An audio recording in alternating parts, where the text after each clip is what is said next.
Welcome viewers, আমি কালো আত্মা আবারও চলে আসলাম নতুন একটি এপিসোড নিয়ে। তো আজকে যে এপিসোডটি, এটা দুইটি ঘটনা থাকবে।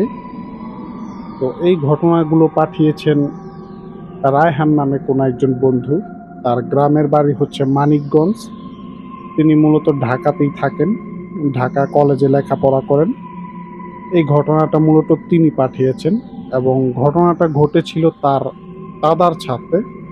তো তিনি যখন ছোট ছিলেন, তার দাদা এই ঘটনাগুলো তাকে বলছেন। তো আমি সরাসরি ঘটনায় চলে যাচ্ছি। তো আশা করি পুরোটা সময় জুড়ে থাকবেন, তাহলে হয়তো বুঝতে পারবেন যে আসলে ঘটনাগুলো কতটা ভয়ঙ্কর। তো প্রথমে যে ঘটনাটা শেয়ার করব, এই ঘটনাটা প্রায় আজ থেকে আরও 45 থেকে 50 বছর আগে হবে। তো সেই রায়হানের যে দাদা ছিলেন, তাদের ফ্যামিলিতে কোনো ধরনের অভাব ছিল না এবং তাদের আর্থিক অবস্থা খুবই ভালো ছিল। তো ওই সময়টাতে যেহেতু মানুষজনের আয়ের উৎস ছিল বিভিন্ন ধান, গম, পাট, ক্ষেতের যে ফসলগুলা, এগুলার মাধ্যমে। তো ওই সময়টাতে সেই রায়হানের যে দাদা, তাদের অনেক সম্পদ ছিল, যার কারণে তারা এই সম্পদগুলো বিভিন্ন মানুষকে করতে দিতেন। এটা বলা হয় যে, তাদের ভাষায় বলা হয় যে অগ্রিম খাজনা, এরকম একটা বিষয়, যে তারা যা ফসল হবে সেখান থেকে তাদেরকে অর্ধেক দেওয়া হবে এবং এই ফসলটা যে কৃষক করবেন তিনি অর্ধেক নেবেন। তো এরকম করে তাদের অনেক ফসল হইতো প্রতি বছরে, যার কারণে তাদের কোনো অভাব ছিল না। তো দাদা তেমন বেশি একটা কাজকর্ম করতো না, তিনি বেশিরভাগ সময় ঘোরাঘুরি করতেন। বাউন্ডুলে টাইপের ছিলেন তিনি, ঘুরতে বেশি পছন্দ করতেন। তো তিনি সেটাই সবসময় করতেন এবং তার বাসা থেকেও তেমন বেশি একটা চাপ তাকে দেওয়া হইতো না। তো তিনি একদিন একটা কাজ করেন, যে রাতের বেলা কোথাও তিনি গান শুনতে গেছিলেন। তো সেখান থেকে তিনি ফিরে আসতেছিলেন। তো আসার সময় তিনি হঠাৎ একটা জিনিস লক্ষ্য করেন, যে রাস্তার পাশে একটা রিক্সা উল্টে পড়ে আছে এবং রিক্সার পাশে সেই রিক্সার যে ড্রাইভার ছিল সেও এরকম পড়ে আছে। তখন তিনি তাকে যে উঠায় এবং দেখে যে সে অ্যাক্সিডেন্ট হয়েছে এবং তিনি তাকে জিজ্ঞেস করেন যে কিভাবে হয়েছেন। তো সেই লোকটা বলে যে আসলে তার রিক্সাকে যে ট্রাক ছিল, ওই ট্রাক ধাক্কা মারছে। তখন সেই দাদা ওই লোকটাকে তাড়াতাড়ি উঠায় এবং তাকে ধরাধরি করে ওই মানিকগঞ্জেরই একটা হাসপাতাল ছিল সেখানে তাকে নিয়ে যায়। কিন্তু লোকটার অবস্থা গুরুতর ছিল এবং তিনি নেওয়ার সময় সেই লোকটার ঠিকানা জানতে চান এবং জানতে পারেন। তো তিনি তার ঠিকানা অনুযায়ী যে জায়গাটার কথাটা ওই লোকটা বলে, যে ওই জায়গাটা ছিল অনেকটা দূরে তাদের এলাকা থেকে। এবং ওই লোকটা এই শহরে একাই থাকতেন, তার পরিবারের কেউ থাকতো না। তো যাই হোক, দাদার খুব মায়া হয়, তাই তিনি লোকটাকে হসপিটালে ভর্তি করান, করে তিনি আবার বাসায় চলে আসেন এবং হাসপাতালে কিছু নার্স ছিল, কিছু ডাক্তার ছিল, তাদেরকে বলে আসেন যে তিনি আবার সকালে আসবেন। তো এখানে আরেকটা বিষয় হচ্ছে যে ওই সময়টাতে কিন্তু এখনকার মতো হাসপাতালের ব্যবস্থাগুলো ছিল না। ওই সময় হাসপাতালের অবস্থা খুবই করুণ অবস্থা ছিল এবং চিকিৎসাও তেমন একটা ভালো ছিল না। তো যাই হোক, দাদা পরের দিন সকালে সে হাসপাতালে যান। তো হাসপাতালে যেয়ে তিনি দেখেন যে আসলে লোকটার অবস্থা খুবই গুরুতর। তো যাই হোক, দাদা তাকে দেখেন, দেখাশোনা করেন, পরে তিনি আবারও চলে আসেন বাসায়, বলেন যে আমি আবার দুপুর দিকে আসবো। তো পরবর্তীতে দাদা এরকম দুপুরে খাওয়া দাওয়া শেষ করে তিনি আবারও সেই হসপিটালে ওই লোকটাকে দেখার জন্য যান এবং আরও কিছু খাবার সেখানে নিয়ে যান। তো তিনি যে দৃশ্যটা দেখেন, যে সেটা ছিল খুবই মর্মান্তিক একটা ঘটনা। যে সেই রিক্সা চালকটা মারা গেছে। তো তিনি একটা মানে চিন্তা করেন যে যাই হোক এই লোকটাকে তার গ্রামের বাড়িতে তাকে পৌঁছায় দিবেন তিনি। তবে এইখানে আরেকটা বিষয় হচ্ছে যে ওই লোকটার কাছে দাদা কিন্তু জেনে রাখছিলেন যে তার মানে জন্মস্থানটা কোথায় বা তার নিজের বাড়ি কোথায়। লোকটা যেই জায়গার ঠিকানাটা দিছিল ওই জায়গাটা কিন্তু মোটামুটি অনেক দূর এবং তার যাইতে অনেক সময় লাগবে, এরকম একটা গ্রামের নাম লোকটা বলে। তো লোকটা যখন মারা যায় তখন সেই দাদা চিন্তা করেন যে না, লোকটাকে তিনি নিয়ে যাবেন। তো লোকটা যেহেতু মারা গেছে তো লোকটাকে মানে সবকিছু কাগজপত্র রেডি করে সবকিছু মানে ব্যবস্থা করে যখন সেই লাশটাকে নিয়ে দাদা বের হয় তখন মূলত মাগরিবের আজান দিয়া দেয়। তো এর মধ্যে তিনি আবার দৌড়াদৌড়ি করে একটা মানে আগের দিনে সেই ইঞ্জিন চালিত যেই গাড়িগুলা ছিল টমটম, ওরকম একটা টমটম তিনি ঠিক করেন যে ওইখানে একটা নদী আছে, সেই নদী পর্যন্ত নিয়ে যাবে। তো এরকম একটা লাশ অচেনা একটা জায়গায় দাদা তো আর একা নিতে পারবে না, তাই তিনি তার এলাকা থেকে আরো একজন বন্ধুকে তার সাথে নিয়ে যান লাশটাকে দিয়ে আসার জন্য। কিন্তু তিনি যখন মানে বের হন যে রওনা করেন তখন মানে ভালোই চলতেছিল এবং তখন মাগরিবের মানে পর মুহূর্ত অনেকটা অন্ধকার হয়ে গেছে। এরকম একটা সময় তিনি সেই টমটম নিয়ে যাচ্ছিলেন। টমটমের মধ্যে সেই লোকটা মানে টেম্পো টেম্পো বলে ওই গাড়িগুলাকে। তো সেই টেম্পোর মধ্যে ওই দাদা কিন্তু পেছনে বসেছিলেন। তো সামনে দাদার বন্ধু এবং সেই ড্রাইভার। তো দাদা, তার বন্ধু আর সেই ড্রাইভার মাঝে মধ্যে আবার সিগারেট খাচ্ছিলেন আর কথা বলতে বলতে সেখান থেকে যাইতেছিলেন। তো হঠাৎ তারা দেখতে পান যে তাদের সামনে আরেকটা টেম্পো আছে এরকম। তো সেই টেম্পোটাও যাইতাছে, তারা সেই টেম্পোটার পেছন পেছন যাচ্ছে। তো হঠাৎ করে মানে একটা জায়গায় এসে, নির্জন একটা জায়গা, সেখানটাতে এসে মানে দাদার হঠাৎ মনে হয় যে আসলে সামনে যে ড্রাইভারটা সে যে অনেকটা মানে তার অনেক ঘুম ঘুম হইতে পারে বা তিনি হয়তো নেশাগ্রস্ত, তিনি মানে গাড়িটা আঁকাবাঁকা করে চালাইতেছিলেন। তো দাদা সেই ড্রাইভারকে বলে যে এই লোকটা কি নেশাখোর নাকি বা কিছু খাইছে নাকি, যে এরকম ভাবে গাড়ি চালাইতেছে কেন। তখন সেই ড্রাইভারটা বলে যে হ্যাঁ আসলেই তো। তো এই কথা বলতে বলতে মানে সেই লোকটা মানে গাড়িটা মানে রাস্তা থেকে নামায় দেয় এবং গাড়িটা আঁকাবাঁকা করতে করতে যে একটা গাছের সাথে বাড়ি খায়। তখন তারা তাড়াতাড়ি সেখান থেকে নামেন, নেমে দৌড়ায় সেই গাড়িটার সামনে যান এবং গিয়ে দেখেন যে একটা লোক সে মানে নেমে আসে এবং বলে যে আপনি এরকম ভাবে গাড়ি চালাইতেছেন কেন, আপনার কি সমস্যা। তখন সেই লোকটা বলে যে ভাই আসলে এই রাস্তাটা খুবই ভয়ঙ্কর, আমি কখনো আসি না রাতের বেলা। তো আজকে আমি একটা মানে বিপদে পড়া বাধ্য হয়ে এই রাস্তাটা দিয়ে আমার আসতে হয়েছে। এবং আমি যে গাড়িটা আঁকাবাঁকা চালাইছি, আমার মানে গাড়ির সামনে হঠাৎ একটা সাদা কাপড় পরা কে যেন আইসা পড়ছে কোথা থেকে যেন হঠাৎ করে, এটা আমি দেখলাম। তাই মানে ওইটাকে আমি হঠাৎ করে পাশ কাটাতে গিয়ে মানে গাড়িটা এরকম নামায় দিছি।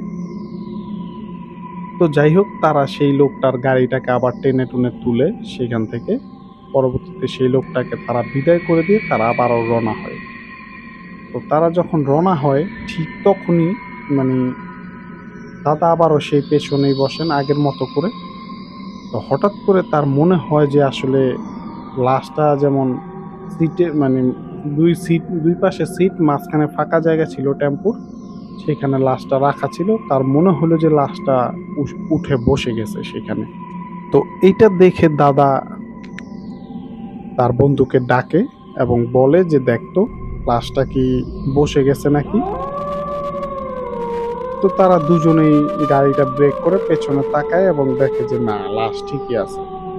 তখন বলে যে কই, ঠিকই তো আছে, আপনি আপনি কি ঘুমে ধরছে নাকি বা এরকম কিছু একটা তাকে বলে ওই সেই গাড়ির ড্রাইভার।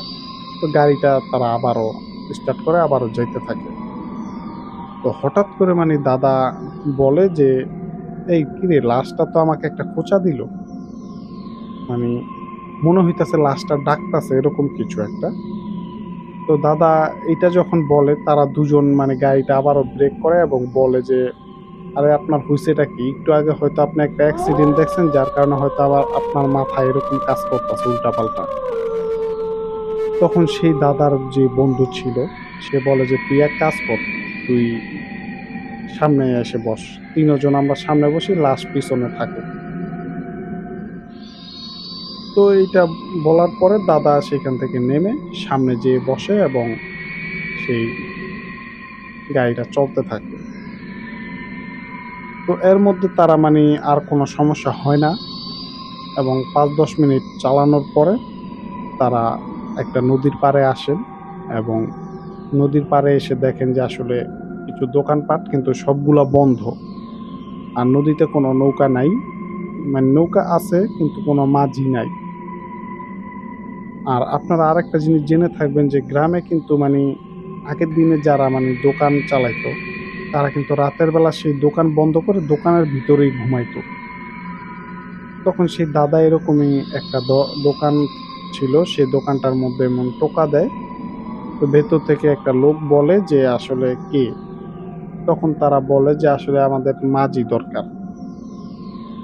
তখন সেই দোকানদার লোকটা ওঠে, উঠে তাদেরকে ২-৩টা বাড়ির যে মাঝিদের বাড়ির ঠিকানা দেয়, প্রায় ৩-৪টার মতো।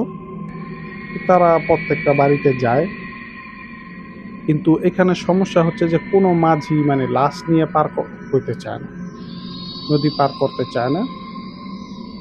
পরবর্তীতে একটা মুরব্বি চাচা, তাকে কিছু বেশি টাকা দেওয়া হবে এরকম একটা মানে চুক্তি করে তার সাথে সে রাজি হয়, এবং সে বলে যে লাশটাকে সে পার করে দিবে। তো তখন তার যেই নৌকা ছিল সেই নৌকায় সেই লাশটাকে উঠায় এবং তারা ২ বন্ধু ওঠে। আর টেম্পোওয়ালা যেই ড্রাইভার ছিল, তিনি আবার তাদেরকে সেখানে নামায় দিয়ে সেখান থেকে চলে যান। তারপরে যখন তারা নদী পার হইতেছিল, মানে পাড়ের থেকে বেশ কিছু দূর যাওয়ার পরে হঠাৎ করে মানে নৌকাটা মানে ভয়াবহভাবে দুলতে থাকে। মনে হচ্ছে যে এই ডুবে যাও।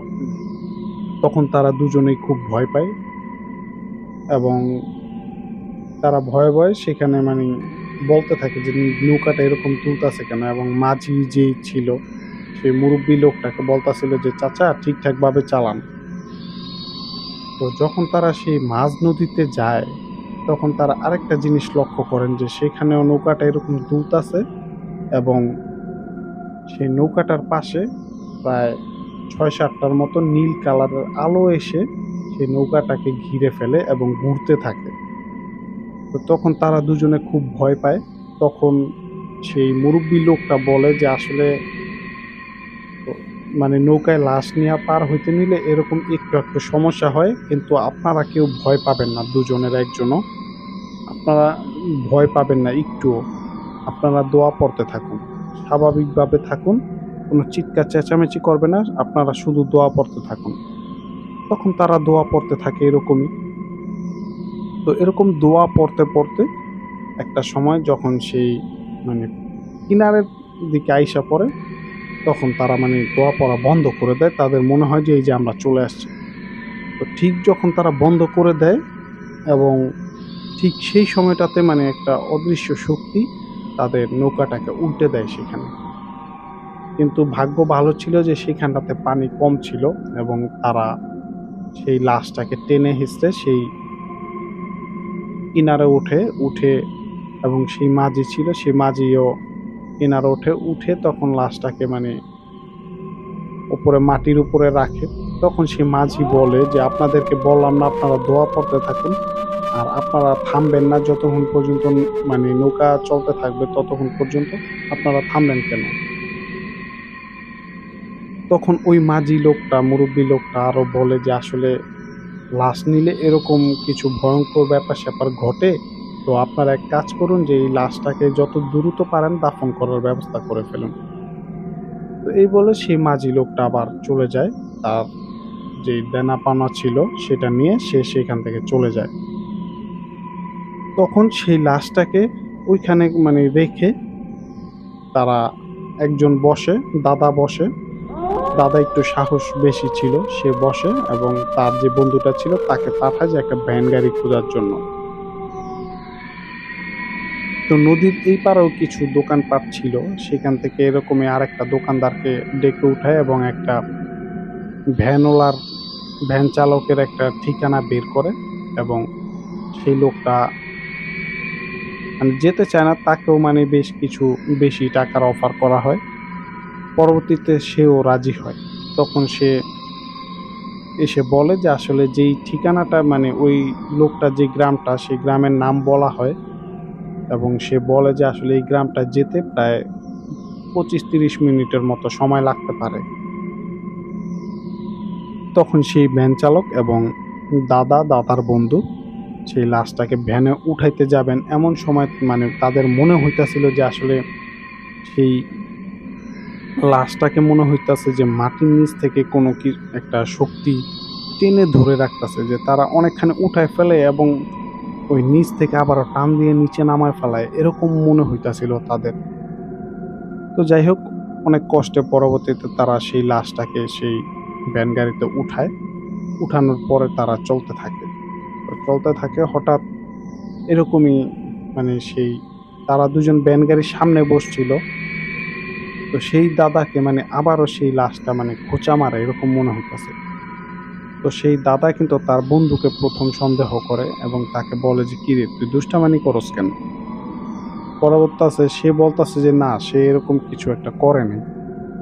তো যাই হোক, ঠিক তখনই তারা মানে মনে হলো যে গাড়িটা যেমন অনেক ভারী হয়ে যাইতাছে এবং সেই ভ্যান চালক বলতাছে যে আসলে আপনারা ২ জন বসছেন মান আর একটা লাশ, এদেরকে টেনে নেওয়া আমার জন্য কোনো ব্যাপার না। কিন্তু আমার কাছে মনে হইতাছে যে আসলে যে এই গাড়ির মধ্যে ২ জন না, এই গাড়িটার মধ্যে কমপক্ষে ১০-১৫ জন লোক বসে আছে। এরকম ভারী হয়ে গেছে গাড়িটা এবং তার গাড়িটা চালাইতে অনেক কষ্ট হইতাছিল। তো পরবর্তীতে একটা সময় হঠাৎ করে মানে তারা একটা শব্দ পান। মানে চরমর করে একটা শব্দ আসে। তখন তারা ৩ জনেই মানে পেছনে ঘুরে তাকান। তো যখন তারা পেছনে তাকান, তখন দেখতে পান যে আসলে সেই লাশটা মানে উঠে বসে পড়ছে। তো এইটা দেখে তারা ৩ জনই সেখান থেকে মানে এক দৌড়ে সেই গ্রামের মধ্যে চলে আসছেন তারা। সেই গ্রামে যখন যান, গিয়ে সেই ভ্যান গাড়ির চালকটা ছিল ওই জায়গার খুবই পরিচিত এবং ওই এলাকারই ছেলে। যার কারণে সে মানে একটা বাড়ির সামনে গিয়ে চিৎকার চেঁচামেচি করতে থাকে এবং সেই বাড়ি থেকে প্রায় ৫-৬ জন লোক বেরিয়ে আসে এবং আরো তাদের চেঁচামেচি শুনে আরো কয়েকজন লোক এরকম বেরিয়ে আসে এবং তাদেরকে সমস্ত ঘটনা বলা হয়। যখন তাদেরকে এই সমস্ত ঘটনা বলা হয়, তখন তারা আসে এবং সেই ভ্যান গাড়িটার কাছাকাছি যায়। তো সেইখানে যেয়ে তারা মানে যে দৃশ্যটা দেখেন যে সেটা খুবই ভয়ংকর দৃশ্য ছিল। যে দেখেন যে সেই লাশটাকে মানে প্রায় পা থেকে মানে কোমর পর্যন্ত খেয়ে ফেলছে কোনো কিছুতে। এর উপরের অংশটুকু আছে এখনো। তো যাই হোক, সেই গ্রামের আরো কিছু মানুষ সেই লাশটার কাছে আসে এবং বলে যে এটা কার লাশ বা কে মারা গেছে? তখন বলে যে এই গ্রামের ছেলে। তখন সেই লোকটার মানে নাম বলা হয় এবং সেই লোকটার বাড়ির ঠিকানা বলা হয় যে এরকম বাড়ির লোক। তো এইটা শুনে মানে ওই গ্রামের যেই মানুষগুলা রাতে বের হয়েছিল, মানে প্রত্যেকটা মানুষ মানে অবাক হয়ে যায় যে এইটা তারা কি বলতাছে। তো এটার অবাক হওয়ার কারণ হচ্ছে যে যেই লোকটার লাশটাকে তারা নিয়ে আসছেন, এই লোকটার মানে সেখানে বাড়ি আছে কিন্তু পরিত্যক্ত। ওই বাড়িতে তার যে ফ্যামিলি ছিল ওই সময়টাতে নাকি একটা মানে কলেরা রোগ ছিল। সেই কলেরা রোগে নাকি তার পুরা বাড়ির মানুষগুলা সব মারা গেছে এবং সেই বাড়িতে মানে ওই লোকটাও মারা গেছে নাকি অনেক আগে। এটা মানে ওই গ্রামের প্রত্যেকটা মানুষ দেখছে। কিন্তু এই লোকটা আবার কিভাবে মানে অন্য মানে এলাকাতে থাকে এবং তার অ্যাক্সিডেন্ট হইছে এবং সে আবার মারা গেছে এবং ওই গ্রামের যারা মুরুব্বি ছিল সবাই সেই লাশটাকে দেখে এবং বলে যে হ্যাঁ, এটা তারই লাশ। কিন্তু আসলে সে তো মারা গেছে আরো অনেক আগে। সে ওই গ্রামে গিয়া মানে ওই শহরে গিয়া সে রিক্সা চালক হইল কিভাবে, মানে এরকম এটাই মানে তাদের কাছে রহস্য। এবং সেই দাদাকে মানে তারা জিজ্ঞেস করে যে আপনি কি শিওর যে এই লোকটা হয়তো মানুষের মতো মানুষ দেখতে হইতে পারে, কিন্তু সে মরার আগে মানে ঠিক এই বাড়ির ঠিকানাটাই দিয়ে গেছে, এরকম দৃশ্যগুলা। তো যাই হোক, পরবর্তীতে ওইদিকেরই একটা হুজুরকে এই বিষয়টা জানানো হয়। হুজুর বলে যে থাক, এটা নিয়ে আপনারা আর বেশি মানে কথাবার্তা বা তর্ক করার প্রয়োজন নাই, আপনারা এই লাশটাকে মানে খুব দ্রুত গোসল করে আবার দাফন করে দেন। সেই অর্ধেক অংশটুকুই পরবর্তীতে আবার দ্রুত মানে দাফন করা হয় সেই রাতের মধ্যে। এবং সেই রাতে দাদা এবং দাদার একটা বন্ধু যিনি গেছিলেন সাথে, তাদেরকে মানে ওইখানে একটা বাড়িতে থাকতে দেওয়া হয়। এবং দাদা সারা রাত্র ঘুমাইতে পারেননি। তিনি মানে চিন্তা করতে থাকেন যে এটা কিভাবে সম্ভব, নাকি গ্রামের মানুষগুলা তার সাথে মিথ্যা বলতেছে। তো এরকম বিষয়, নানান বিষয় তিনি সারা রাত্র চিন্তা করেন। এবং তার মনে হয় যে কে যেন তার নাম ধরে এবং তার বন্ধুর নাম ধরে বাইরে থেকে ডাকতে থাকে। তো যাই হোক, সেই রাতে আর তারা বের হন নাই। তো পরের দিন যখন সকাল, তখন তারা মানে সেই রিক্সা চালক যে লোকটা ছিল তার বাড়িতে যায়। এবং যে দেখে যে সেইখানে একটা বাড়ি আছে বোঝা যায়, যে কিন্তু ওই বাড়িটাতে কেউ থাকে না, অনেক ঘাস ঘুষ হয়ে গেছে, ঝোপঝাড় হয়ে গেছে, বাড়িটা জঙ্গলের মতো হয়ে গেছে। মানে দেখেই বোঝা যাচ্ছে যে এই বাড়িটাতে অনেক বছর ধরে কেউ থাকে না। এবং সেই গ্রামবাসী সবাই বলে যে যেই লোকটার লাশ আপনি নিয়ে আসছেন, এই যে এই লোকটার বাড়ি দেখেন কেউ বেঁচে নাই, এবং এই লোকটাও মারা গেছে, কিন্তু আপনি কিভাবে মানে এটা আপনার সাথে আবার ঘটলো, বা আমাদের মানে নিজেদের কাছে আর বিশ্বাস হইতাছে না যে এটা কিভাবে সম্ভব। পরবর্তীতে দাদা সেখান থেকে মানে তার বন্ধুকে নিয়ে পরের দিন তার বাড়িটা দেখে সেখান থেকে আবার চলে আসেন তার নিজ বাড়িতে। পরবর্তীতে মানে তিনি বেশ কিছুদিন অসুস্থ ছিলেন, তাকে চিকিৎসার মাধ্যমে আস্তে আস্তে সুস্থ করা হয়। তো ভিউয়ার্স, এই ছিল ঘটনা। যদি এই ঘটনাটা আপনাদের ভালো লেগে থাকে তাহলে লাইক, কমেন্ট ও শেয়ার করুন, এবং আমাদের কাওয়াত্তে ইউটিউব চ্যানেলটি সাবস্ক্রাইব করতে ভুলবেন না। পাশাপাশি আপনি যদি ফেসবুক থেকে দেখে থাকেন তাহলে আমাদের পেজটিতে একটা ফলো দিবেন। সো ধন্যবাদ, ভালো থাকবেন। আর আরেকটা বিষয় হচ্ছে যে আমি বলছিলাম এই দাদারই মানে ২টি ঘটনা শেয়ার করব আপনাদের সাথে। আসলে ভিডিওটা অনেক লং হয়ে গেছে, যার কারণে আমি ২য় ঘটনাটা বলছি না, এবং আশা করি যে পরবর্তীতে কোনো এপিসোডে আমি তার যে আরও একটা ঘটনা আছে সেই ঘটনাটা আমি শেয়ার করে দিব। সো ধন্যবাদ, ভালো থাকবেন।